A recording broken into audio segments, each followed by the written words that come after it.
Bonjour à toutes et tous, j'espère que vous avez passé d'agréables fêtes de fin d'année. Personnellement, je vous souhaite une année 2025 remplie de joie, de bonheur, de santé, d'amour, de paix et que tous vos rêves se réalisent.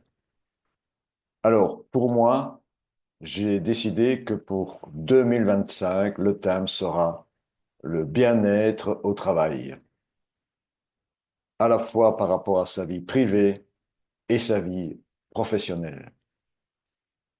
Quand on parle de bien-être au travail, on parle bien sûr de la qualité de vie au travail. Le bien-être au travail, la qualité de vie au travail, c'est l'antidote des risques psychosociaux. Et dans cette vidéo, je vais vous parler d'un plan d'action pour injecter justement cet antidote. Que peut-on faire comme constatation? Et vous verrez, c'est très succinct. Les contraintes économiques et sociales et organisationnelles actuelles favorise tous les jours l'apparition de nouveaux risques psychosociaux au sein des entreprises. Ce constat du mal-être, nous l'avons fait au niveau de l'association e-coaching, qui regroupe 35 coachs de continents et de pays différents. Particulièrement en Belgique, je prendrai qu'un seul article qui est apparu le 18 mai 2024 dans l'Echo et qui citait les personnes en incapacité de travail depuis plus d'un an se répartissent grosso modo en trois tiers. La- le plus grand groupe est composé de 190 000 personnes souffrant de troubles psychologiques. Ils disent également que burn-out et dépression connaissent une véritable explosion en 5 ans. Le nombre de personnes en invalidité pour ces raisons a augmenté de 43%. Vous aurez bien entendu 43%. À elles seules, les indemnités de burn-out et de dépression représentent 1,8 milliard d'euros en hausse de 60% sur 5 ans. Donc, il convient de passer à l'action. En effet, les études et statistiques réalisées mettent en évidence toute l'importance de la prévention et de la prise en compte des risques psychosociaux en milieu de travail. Toute absence de démarche de prévention génère au sein des entreprises des dégâts humains et des coûts financiers importants. C'est toute l'importance de l'humain dans son milieu de travail. Je le dirai jamais assez, d'ailleurs, c'est mon leitmotiv.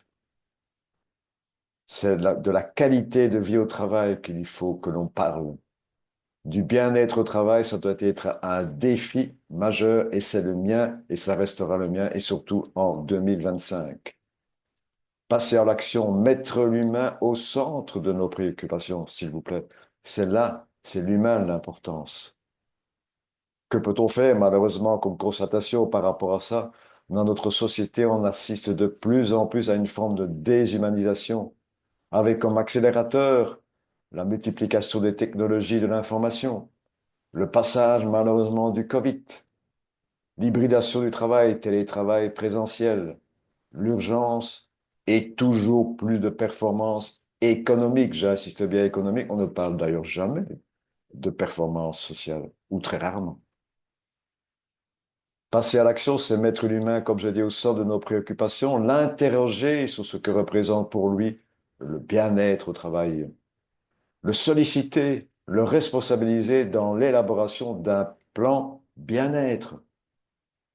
Une démarche qui est fortement d'ailleurs conseillée dans les différents plans d'action dans le cadre de la qualité de vie au travail.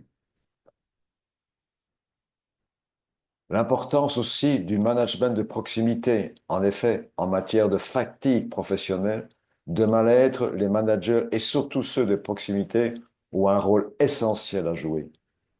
En effet, en repérant les personnes en souffrance, ils peuvent lancer l'alerte. C'est toute l'importance pour le manager d'acquérir, de développer un savoir-être. Un plan d'action où je vous propose de solliciter le personnel et de développer le savoir-être. Répondre aux deux objectifs qui ont été fixés. Partie 1, solliciter le personnel, c'est-à-dire l'interroger, le solliciter, l'impliquer, le responsabiliser. Et comment? Afin de répondre à ces quatre démarches, je propose d'utiliser le modèle de l'investigation appréciative pour lequel je suis reconnu comme praticien et qui consiste à faire appel à l'intelligence collective.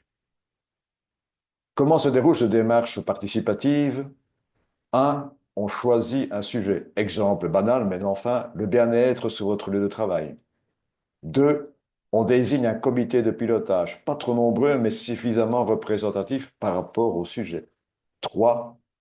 On élabore un questionnaire à destination du personnel concerné par la démarche. 4. Pour l'accès au questionnaire, on choisit un outil qui garantit bien sûr l'anonymat des répondants. 5. Après l'analyse des réponses, le comité du pilotage choisit 4 à 5 thèmes qui sont représentatifs de ce qui a été identifié. 6. Les ateliers sont ensuite organisés avec la participation du personnel afin d'éclairer certains points nécessaires et rédiger bien sûr un plan d'action. Et enfin 7. Un monitoring est bien sûr mis en place.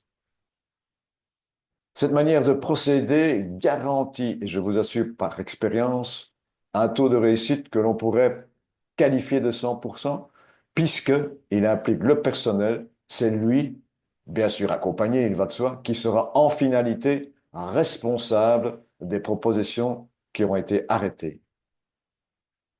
Cette manière de procéder permet également une cohésion du groupe. Les personnes se sentent concernées, impliquées, donc motivées, tous les ingrédients pour garantir la réussite du projet. Enfin, le deuxième point, c'est développer le savoir-être. Pour développer le savoir-être, je propose d'abord d'animer un atelier avec comme sujet toute l'importance de mettre l'humain au centre de nos préoccupations. Je reviens toujours au thème principal. Comme autre sujet, c'est les émotions sur le travail, l'intelligence émotionnelle et bien sûr toutes les compétences émotionnelles. Des supports sont mis à disposition, il va de soi. Des tests d'évaluation sont proposés ainsi que du coaching individuel et d'équipe. C'est vraiment un package complet sur la partie théorique, mais aussi sur la partie pratique. Un accompagnement individuel, personnalisé, si nécessaire, du coaching d'équipe, tous les ingrédients pour une réussite, pour acquérir ce savoir-être nécessaire et utile. Cela vous intéresse? Ben, pour cela, ben, tout simplement, ben, il suffit de me contacter. Vous trouverez d'ailleurs l'adresse email au-dessus de cette vidéo. Et en termes financiers, allez-vous me dire, ben, vous verrez que cela est très, très abordable. C'est avant tout pour moi une démarche essentiellement humaine. Et je terminerai bien sûr cette vidéo par la belle phrase de Voltaire, qui est d'ailleurs devenue ma devise. J'ai décidé d'être heureux.